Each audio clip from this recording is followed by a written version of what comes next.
ವಾಮ ಮಾರ್ಗದಲ್ಲಿ ಜೆಡಿಎಸ್ನವರು ಅಧಿಕಾರ ಹಿಡಿದಿದ್ದಾರೆ ಅಂತ ಶಾಸಕರು ಆರೋಪ ಮಾಡಿದ್ದಾರೆ. ವಾಮ ಮಾರ್ಗದ ಅರ್ಥ ಏನು ಶಾಸಕರ ಪ್ರಕಾರ? ವಾಮ ಮಾರ್ಗ ಅಂದ್ರೆ ಶಾಸಕರ ಪ್ರಕಾರ ಅರ್ಥ ಏನು? ಮೆಂಬರ್ಸ್ ಸಂಖ್ಯೆ ಇದ್ದಿದ್ದು ಎಲ್ಲಿ, ಯಾರ್ಯಾರಿಗೆ ಯಾವ್ಯಾವ ರೀತಿಯಲ್ಲಿ ಯಾವ್ಯಾವ ರೀತಿ ಆಮಿಷಗಳು ಒಡ್ಡಿದ್ರು, ಅಲ್ಲಿ ಸಭಾಂಗಣದಲ್ಲೂ ಸಹ ಕಣ್ಸನ್ನೆ ಕೈ ಸನ್ನೆ ಮಾಡ್ಕೊಂಡು ಹಣ ಲೆಕ್ಕಾಚಾರ ತೋರಿಸ್ತಾ ಇದ್ದಿಲ್ಲ ಬೆರಳಲ್ಲಿ. ಏನು ಸನ್ನೆ ಅದು? ಏನು ಮಾಡಿದ್ದು ಅವ್ರು ಕೂತ್ಕೊಂಡಲ್ಲಿ? ಇಲ್ಲಿ ಬಂದಂಥ ಸಂದರ್ಭದಲ್ಲಿ ಮೆಂಬರ್ಗಳು ಯಾವ ರೀತಿ ನಡ್ಕೊಂಡ್ರಿ ಇಲ್ಲಿ? ನಾನು ಬಹುಶಃ ನನ್ನ ಜೀವನದಲ್ಲಿ ಮೊದಲನೇ ಬಾರಿಗೆ ಸ್ಥಳೀಯ ಸಂಸ್ಥೆ ಚುನಾವಣೆಗಳಲ್ಲಿ ಅಧ್ಯಕ್ಷ ಉಪಾಧ್ಯಕ್ಷ ಚುನಾವಣೆಗೆ ಮತ ಹಾಕಲಿಕ್ಕೆ ಬಂದಂಥದ್ದು. ನಾನು ಈ ಕ್ಷಣದವರೆಗೆ ಯಾವುದೇ ಸ್ಥಳೀಯ ಸಂಸ್ಥೆಗಳ ಚುನಾವಣೆಗಳಲ್ಲಿ ಅಧ್ಯಕ್ಷ ಉಪಾಧ್ಯಕ್ಷ ಚುನಾವಣೆಗೆ ಮತ ಹಾಕ್ಲಿಕ್ಕೆ ಹೋಗ್ತಿರಲಿಲ್ಲ. ಇಲ್ಲಿ ಕಳೆದ 20 ದಿನಗಳಿಂದ ಏನು ನಡೀತಾ ಇತ್ತು ಅದು ಗಮನಿಸಿ ಇವತ್ತು ನಾನು ಕೇಂದ್ರದಲ್ಲಿ ನನಗೆ ಕ್ಯಾಬಿನೆಟ್ ಮೀಟಿಂಗ್ ಇತ್ತು. ಪ್ರಧಾನಮಂತ್ರಿಗಳ ಕಚೇರಿಯಿಂದ ಅನುಮತಿಯನ್ನು ಪಡೆದು ಇವತ್ತಿನ ಉಳ್ಕೋಬೇಕಾಯ್ತು. ನಾನು ಭಾಳ ಕೆಲಸಗಳು ಸಹ ಇತ್ತು ನನಗೆ.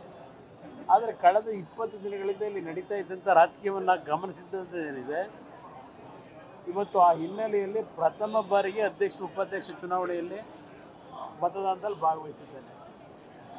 ನಾನು ವಿಶೇಷವಾಗಿ ಅಧಿಕಾರಿಗಳಿಗೆ, ಅದರಲ್ಲೂ ವಿಶೇಷವಾಗಿ ಪೊಲೀಸ್ ಇಲಾಖೆ ಅಧಿಕಾರಿಗಳಿಗೂ ಸಹ ಅಭಿನಂದನೆ ಸಲ್ಲಿಸ್ತೇನೆ.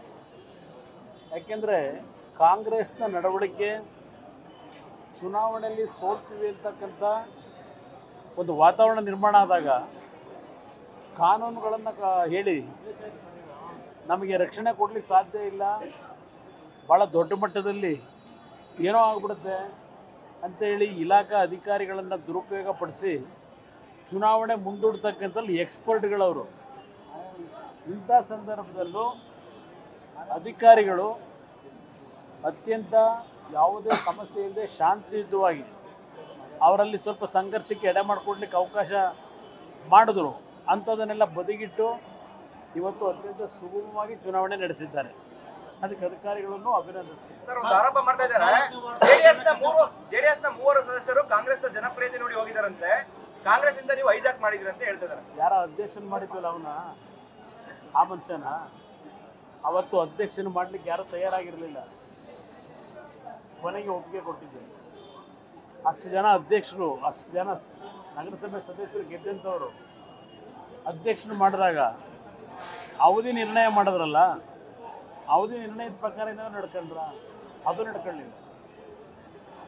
ಕಳೆದ ಲೋಕಸಭೆ ಚುನಾವಣೆಯಲ್ಲಿ ಯಾವ ರೀತಿ ನಡ್ಕೊಂಡಿದ್ದಾರೆ ಗೊತ್ತಿದೆ. ಅಲ್ಲಿಂದ ವ್ಯಾಪಾರ ಶುರು ಮಾಡಿದ್ರಲ್ಲ, ಆದ್ದರಿಂದ ಇಲ್ಲಿ ಅವರ ಏನು ದೊಡ್ಡ ಸಾಧನೆ, ಕಳೆದ 15 ತಿಂಗಳಲ್ಲಿ ದೊಡ್ಡ ಸಾಧನೆ ಮಾಡಿ ಅದನ್ನು ನೋಡಿ ಮೆಚ್ಕೊಂಡು ಹೋಗಿದ್ದಾರಲ್ವಾ ನೀವು ಹೇಳೋದು? ಅವರೆಲ್ಲ ಅನುಮತಾಗಿದೆ. ಇಲ್ಲಿ ಇನ್ನೂ ವ್ಯಾಪಾರ ನಡೆಸ್ತಾ ಇದ್ದಾರೆ. ಅದೇನೋ 100 ಕೋಟಿ ಆಫರ್ ಕೊಟ್ರಂತಲ್ಲ ಅವರಿಗೆ. ಇಲ್ಲೂ ನೋಡಿದೆ ಮೇಲ್ಗಡೆ ಕೂತ್ಕೊಂಡು ಕೈ ಬೆರಳಲ್ಲೇ ಸಣ್ಣ ಲೆಕ್ಕಾಚಾರ ಇದೇನಪ್ಪ ಇತ್ತಲ್ಲ, ಬೆರಳಲ್ಲಿ ಕೇಳ್ಬೇಕು ಅವ್ರನ್ನೇ. ಅದು ಯಾವ ಸ್ಟೈಲಪ್ಪ, ಅದು ಅಂತ ಸಿನಿಮಾ ಸ್ಟೈಲು, ಯಾವ ಸ್ಟೈಲು ಅಂತ ಅವರೇ ಅದು ಯಾವ್ದು ಹೇಳಿದ್ರು ಅನ್ನೋದು ಅವರೇ ಹೇಳಬೇಕು. ಆ ಸನ್ನೆ ಏನು ಮಾಡ್ತಾ ಇದ್ರು, ಆ ಸನ್ನೆ ಏನ್ ಸನ್ನೆ ಅದ್ರ ಅರ್ಥ ಅನ್ನೋದನ್ನ ಕೂಡ ಅರ್ಥ ಅವರೇ ಹೇಳೋದು. ಯಾರು ಯಾವ ಸದಸ್ಯರನ್ನ ಇದ್ದಾರಲ್ಲ ಅವ್ರೇನು, ಅವರು ಪಕ್ಷದ ನಿಷ್ಠಾವಂತ ನಗರಸಭೆ ಸದಸ್ಯರು, ಸದಸ್ಯರು.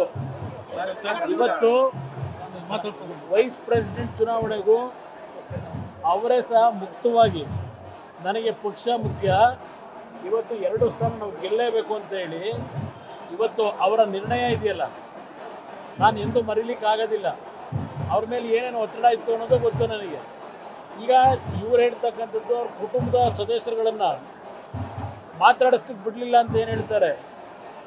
ನೀವು ಕುಟುಂಬದ ಸದಸ್ಯರನ್ನು ಬ್ಲ್ಯಾಕ್ ಮೇಲ್ ಮಾಡ್ಕೊಂಡು ಮೆಂಬರ್ಗಳನ್ನು ಏನಾದರೂ ಮಾಡಿ ವಶಪಡಿಸ್ಕೋಬೇಕು ಅಂತ ಹೊರಟಿದ್ರು. ಇನ್ಯಾವ ಕಾರಣಕ್ಕೆ ಕುಟುಂಬದ ಸದಸ್ಯರನ್ನ ಹಿಡ್ಕೊಂಡಿದ್ರಿ? ಹೋಗಿ ಮಾಧವಣ್ಣ ಇಲ್ಲೇ ಇಲ್ವಾ? ಅವ್ರಿಗೆ ಇವತ್ತು ಭಾಳ ಜನ ನಗರಸಭಾ ಉಪಾಧ್ಯಕ್ಷರಾಗಿ ಮಾಡಬೇಕು ಅನ್ನೋದು ಭಾಳ ಜನದ ಅಭಿಪ್ರಾಯ ಇತ್ತು. ಸ್ವಲ್ಪ ಸಣ್ಣ ಪುಟ್ಟ ಒಂದು ಸಮಸ್ಯೆಗಳಿಗೆ ನನಗೆ ಅದರ ಅವಶ್ಯಕತೆ ಇಲ್ಲ. ನಾನು ಪಕ್ಷದ ನಿಷ್ಠಾವಂತ. ನೀವತ್ತು ಮತ ಹಾಕ್ಲಿಕ್ಕೆ ನೀವು ಸಹ ಬಂದಿದ್ದೀರಿ. ಸಮಸ್ಯೆಗಳಾಗಬಾರದು ಅಂತಕ್ಕಂಥ ತೀರ್ಮಾನವನ್ನು ಅವರೇ ಘೋಷಣೆ ಮಾಡಿದಂಥದ್ದು ಇವತ್ತು. ಅದರಿಂದ ಇಲ್ಲಿ ಯಾರನ್ನು ಭಯ ಬೀಳಿಸ್ತಕ್ಕಂಥದ್ದು, ಏನೋ ಯಾರನ್ನೋ ಹೈಜಾಕ್ ಮಾಡ್ಕೊಂಡು ಕರ್ಕೊಂಡು ಓಟ್ ಹಾಕ್ಸ್ತಕ್ಕಂಥ ಕೆಲಸ ಆಗಲಿಲ್ಲ. ಅವ್ರು ಮಾಡಬಾರ್ದು ಅಂತಲೇ ನಾನು ಇವತ್ತು ಬಂದಂಥದ್ದು. ಇವತ್ತಿನ ಈ ಒಂದು ಮತದಾನ ಭಾಗವಹಿಸಿ ಯಾರಿಗೆ ಇಲ್ಲ ಇಲ್ಲ ಇಲ್ಲ ಇಲ್ಲ ಯಾರಿಗೆ ಕೊಟ್ಟವ್ರೆ? ನಾನೀಗ ಅವ್ರ ಮನೆಗೆ ಹೋಗ್ತಾ ಇದ್ದೀನಿ. ಅವ್ರ ಮಗನು ಪಕ್ಷಕ್ಕೆ ನಿಷ್ಠೆಯಿಂದ ಕೆಲಸ ಮಾಡಿರೋರು. ಈಗ ನಾನೇ ಅವ್ರ ಮನೆಗೆ ಹೋಗ್ತಾ ಇದ್ದೀನಿ.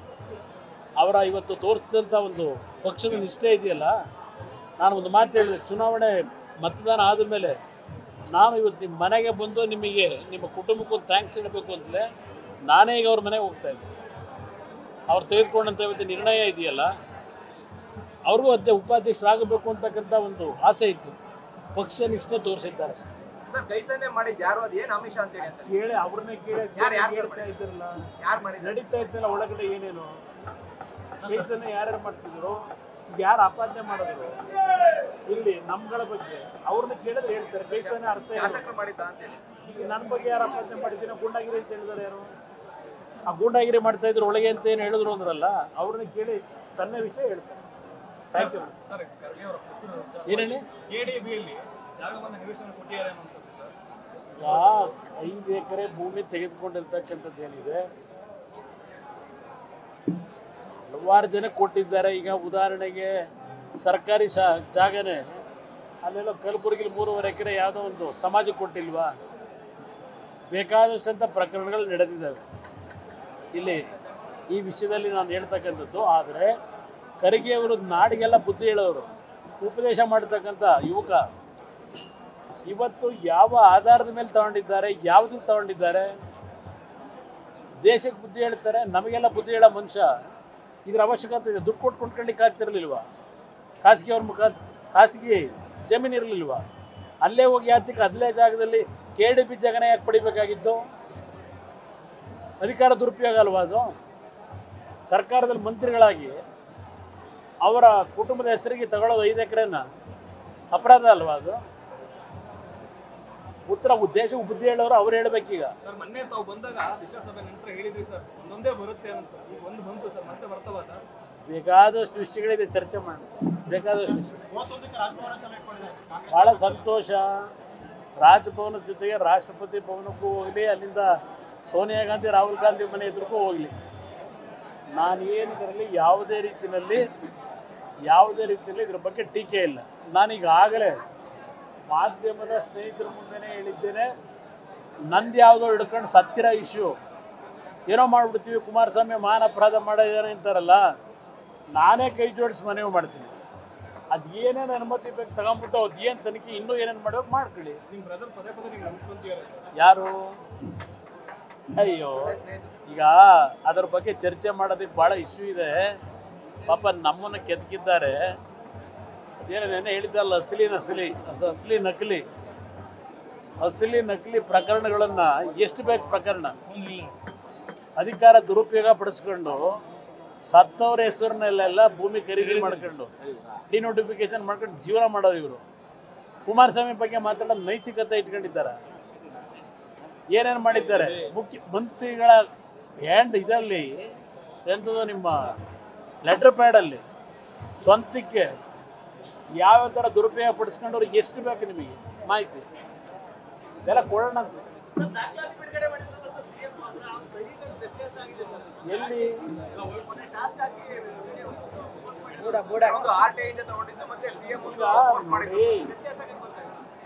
ನಾನು ಮುಖ್ಯಮಂತ್ರಿಗಳಿಗೆ ಹೇಳೋದು, ಮೂಢ ಹಗರಣದಲ್ಲಿ ಆಗಿರ್ತಕ್ಕಂಥ ಬೆಳವಣಿಗೆ ಇದೆಯಲ್ಲ, ನೀವು ಟಾರ್ಚ್ ಹಾಕಿ ನೋಡಿದ್ರು ಅಷ್ಟೇ, ಟಾರ್ಚ್ ಹಾಕೊಂಡು ನೋಡದೇ ಇದ್ರು ಅಷ್ಟೇ, ಹಾಕೊಳ್ಳದೇನೆ ಆ ಪ್ರಕರಣದಲ್ಲಿ ಸರ್ಕಾರಿ ಭೂಮಿ ಅದು ನನ್ನ ಮೇಲಿನ ಭಾಳ ಲಘುವಾಗಿ ಮಾತನಾಡಿದ್ದಾರೆ ನೋಡಿದೆ. ಸರ್ಕಾರಿ ಭೂಮಿ ಅದು ಆನ್ ರೆಕಾರ್ಡು. ಸರ್ಕಾರಿ ಭೂಮಿನ ಲಪ್ಟಾಯಿಸಿ ಆ ಭೂಮಿ ನಮ್ಮದು ಅಂತ ಹೇಳಿ ಭೂಮಿ ಲಪ್ಟಾಯಿಸ್ಬಿಟ್ಟು 15 ಸೈಟ್ ತಗೊಂಡಿದ್ದೀರಲ್ಲ, ಇದಕ್ಕೇನು ಹೇಳಬೇಕು? ಅದಕ್ಕೆ ಉತ್ತರ ಕೊಡಿ. ನಾನು ಮೊದಲಿಂದ ಹೇಳ್ತಾ ಇದ್ದೇನೆ, 15 ಸೈಟ್ ಅಲ್ಲ 20 ಸೈಟ್ ತಗೊಳ್ಳಿ, 40 ಸೈಟ್ ತಗೊಳ್ಳಿ.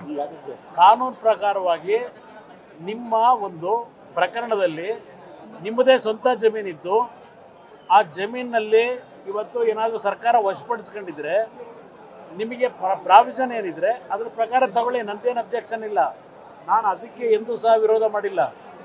ನಾನು ಹೇಳ್ತಕ್ಕಂಥದ್ದು ಆ ಪ್ರಕರಣದಲ್ಲಿ ಸುಳ್ಳು ದಾಖಲೆಗಳು ಸೃಷ್ಟಿ ಮಾಡಿರೋರು ನೀವು, ಅಧಿಕಾರಿಗಳನ್ನು ದುರುಪಯೋಗ ಪಡಿಸ್ಕೊಂಡಿರೋರು ನೀವು. ಈಗ ಯಾರಾದರೂ ಒಬ್ಬರು ಸಾಮಾನ್ಯ ರೈತರು ಹೋಗಿ ಏನಾದರೂ ಖಾತೆ ಮಾಡಿ ಅಂದರೆ ಮಾಡ್ತೀರಾ?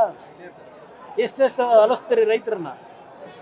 ಈಗ ಕನ್ವರ್ಷನ್ ಮಾಡಿಕೊಟ್ಟಿದ್ದೀರಲ್ಲ, ಯಾರು ಭೂಮಿ ಅಂತ ಮಾಡಿಕೊಟ್ರಿ? ಯಾರು ಹೇಳಿ ಮಾಡಿಸ್ಕೊಂಡ್ರು? ಈಗ ಸತ್ತು 25-30 ವರ್ಷ ಆಗಿದೆ. ಸತ್ತಿರ್ತಕ್ಕಂಥ ವ್ಯಕ್ತಿ ಹೆಸರಿನಲ್ಲಿ ಡಿನೋಟಿಫಿಕೇಶನ್ ಮಾಡಿಸಿದ್ರಲ್ಲ ಭೂಮಿಗೆ, ಆ ವ್ಯಕ್ತಿ ಯಾವಾಗ ಅರ್ಜಿ ಕೊಟ್ಟ? ಭಾಳ ನಾನು ಲಘುವಾಗಿ ಮಾತಾಡ್ತೀನಿ ಅನ್ಕೋಬೇಡಿ. ಅದು ಹೇಳಬೇಕು ಅಂದ್ರೆ ತಮಾಷೆಯಾಗಿ ಹೇಳಬೇಕು ಅಂದರೆ, ಬಟ್ ಅದನ್ನು ವೈಯಕ್ತಿಕವಾಗಿ ಚರ್ಚೆ ಮಾಡೋದು ಬೇಡ. ಇಲ್ಲಿ ಅವನು ಯಾರು ನಿಂಗ ಸತ್ತಿರೋದು 20 ವರ್ಷ ಆಗಿದೆ, ಅವನ ಹೆಸರನ್ನ ಡಿನೋಟಿಫಿಕೇಶನ್ ಮಾಡೋದೆಲ್ಲ ಯಾರು ಮಾಡಿಸಿದವರು? ಇನ್ನೊಬ್ಬ ಮಗ ಇದ್ರಲ್ಲ ಹಿಂದೆ ಆಕ್ಟಿವಿಟೀಸ್ನಲ್ಲಿ, ಅವ್ರು ಮಾಡಿಸಿದ್ದ? ಯಾರದ್ರಲ್ಲಿ ಪಾತ್ರ? ಆಗಿಂದ ಯಾರು ಆಕ್ಟಿವಿಟೀಸ್ ಇಟ್ಕೊಂಡಿದ್ರಲ್ಲ ಹಿಂದೆ ನೀವಲ್ಲಿ ಆಕ್ಟಿವಿಟೀಸ್ನಲ್ಲಿ ನಿಮ್ಮ ಕುಟುಂಬದಲ್ಲಿ, ಅವ್ರು ಮಾಡಿಸಿದಾರ ಡಿನೋಟಿಫಿಕೇಶನ್ನ? ಭಾಳ ಚರ್ಚೆ ಮಾಡೋದು. ನ್ಯೂಸ್ ಫಸ್ಟ್ ನಿರ್ಭೀತಿಯಿಂದ ನಿಮ್ಮ ಪರವಾಗಿ.